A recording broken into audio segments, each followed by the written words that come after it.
اعوذ باللہ من الشیطان الرجیم بسم اللہ الرحمن الرحیم۔ آج ہمارا موضوع محرم و نامحرم کی شناخت ہے کہ محرم کون ہے اور نامحرم کون ہے۔ تو ہم آیہ مجیدہ سورہ نور سے استفادہ کرتے ہیں۔ ارشاد باری تعالیٰ ہے اعوذ باللہ من الشیطان الرجیم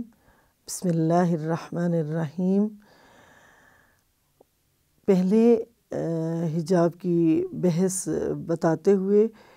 پروردگار عالم ارشاد فرما رہا ہے وَلَا يُبْدِينَ زِينَتَهُنَّ، کہ آپ اپنی زینتوں کو ظاہر نہ کریں، الا مگر لِبُعُولَاتِهِنَّ او آبائِهِنَّ او آباءِ بُعُولَاتِهِنَّ او ابنائِهِنَّ او ابناءِ بُعُولَاتِهِنَّ او اخوانِهِنَّ او بنی اخوانِهِنَّ او بنی اخواتِهِنَّ او نسائِهِنَّ او ما ملکت ایمانُهن او التابعین غیر اولی الاربۃ من الرجال او الطفل الذین لم یظہروا علی عورات النساء۔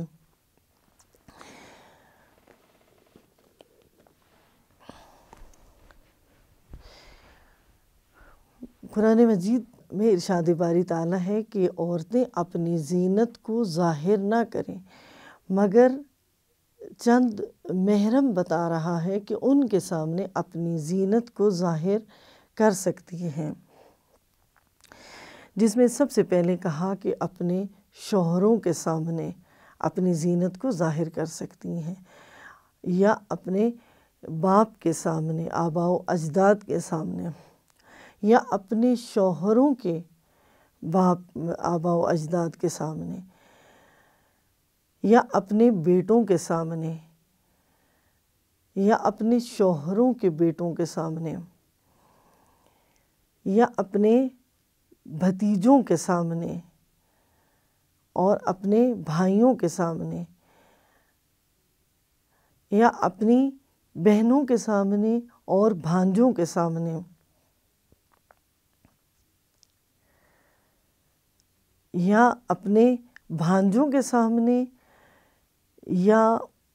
خواتین کے سامنے، عورتوں کے سامنے، یا وہ کنیزیں یا غلام کہ جو آپ کی ملکیت میں ہیں، یا وہ مرد کہ جنہیں عورتوں کی ضرورت نہیں، اور وہ بچے کہ جو ابھی بالغ نہیں ہوئے۔ اب ہم 3-4 چیزوں کی وضاحت کرنا چاہیں گے کہ قرآن مجید نے جو کہا کہ عورتوں کے سامنے اپنی زینت کو ظاہر کر سکتی ہیں، تو 3 طرح کے گروہ ہیں جو شہید مطہری نے بیان کیے ہیں۔ ایک یہ کہا ہے کہ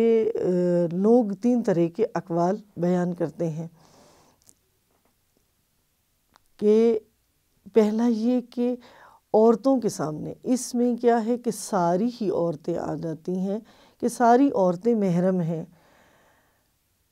چاہے وہ مسلمان ہوں چاہے وہ غیر مسلم ہوں۔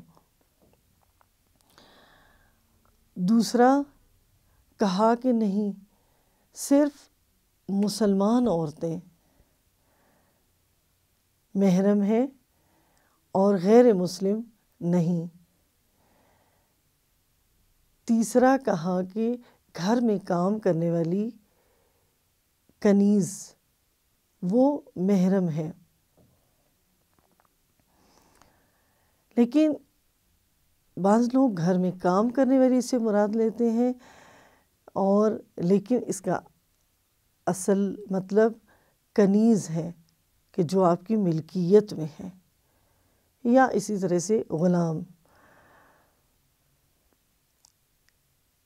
یا وہ مرد کہ جو دیوانے ہیں، کہ انہیں عقل ہی نہیں ہے، خواتین کی ایسی خصوصیات کا انہیں تمیز ہی نہیں ہے، علم ہی نہیں ہے، یا وہ بچہ جو ابھی بہت کم سن ہے اور اسے اچھے برے کی تمیز ہی نہیں ہے، یا وہ کہ جو ابھی بالغ نہیں ہوا لیکن وہ خواتین کے پوشیدہ رازوں سے واقف نہیں ہے۔ اب ہم دیکھتے ہیں کہ قرآن مجید نے اس طرح سے بیان کر کے کہ خواتین اپنی زینت ان لوگوں پہ ظاہر کر سکتی ہیں، تقریباً 12 رشتے بتائے ہیں قرآن مجید نے ایسے کہ جن کے سامنے خواتین اپنی زینت کو ظاہر کر سکتی ہیں، تو یہ ہمارے محرم رشتے ہیں، ان سے پردہ واجب نہیں ہے۔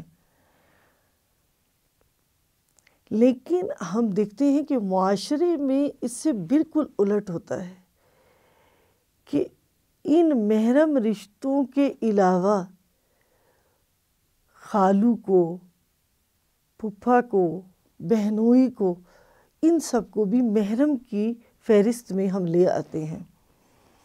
اور گھروں میں کہا جاتا ہے کہ یہ بڑے ہیں، یہ رشتے بہت قریبی ہیں، ان سے کیا پردہ کرنا، یا یہ کہ بچی کا سن ابھی چھوٹا ہے تو اسے خالو کی گود میں یا پھپھا کی گود میں بٹھا دیا جاتا ہے، یا خالو اور پھپھا کے ساتھ وہ کھیلتی رہتی ہے، لیکن ہم اس کی طرف متوجہ ہی نہیں ہوتے۔ ایک واقعہ بہت خطرناک کہ جو ایک عالم دین سے ایک بچی نے سوال پوچھا۔ اس بچی نے کہا کہ میری ایک مشکل ہے، میں آپ کے پاس اس کا حل پوچھنے آئی ہوں، لیکن آپ نے میرے مسئلے کو حل کرنا ہے، انکار نہیں کرنا۔ تو عالم دین نے پوچھا کہ بتائیں کیا مسئلہ ہے؟ اس بچی نے بتایا کہ مجھے عشق ہو گیا ہے ایک مرد کے ساتھ، اور میں اس سے شادی کرنا چاہتی ہوں، میرا یہ عشق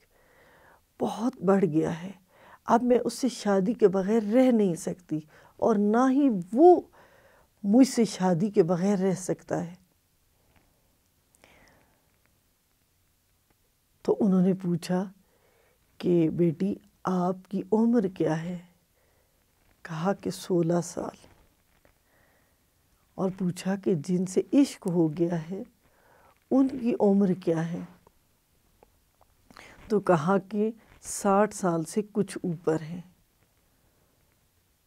تو وہ بہت حیران ہوئے، کہا کہ آپ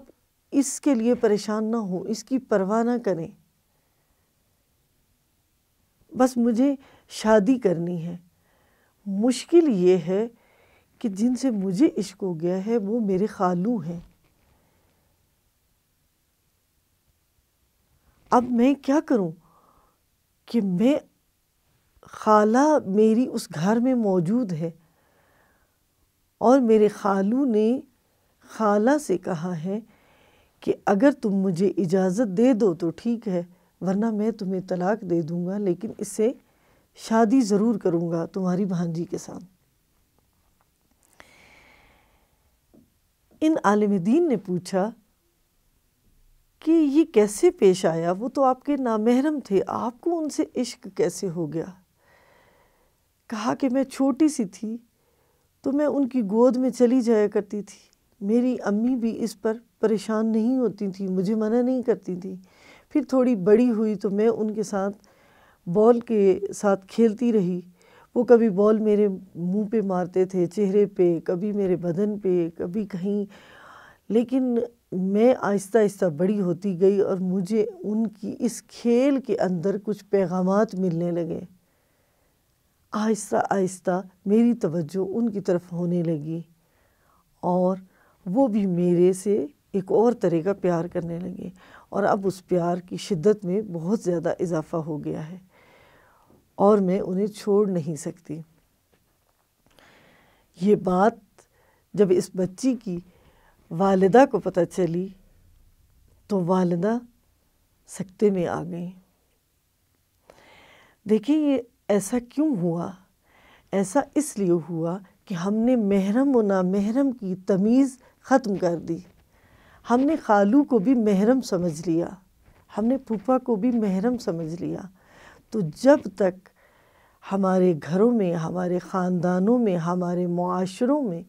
محرم و نامحرم کی تمیز باقی رہے گی، تب تک معاشروں میں امن و امان قائم رہے گا۔ پروردگار عالم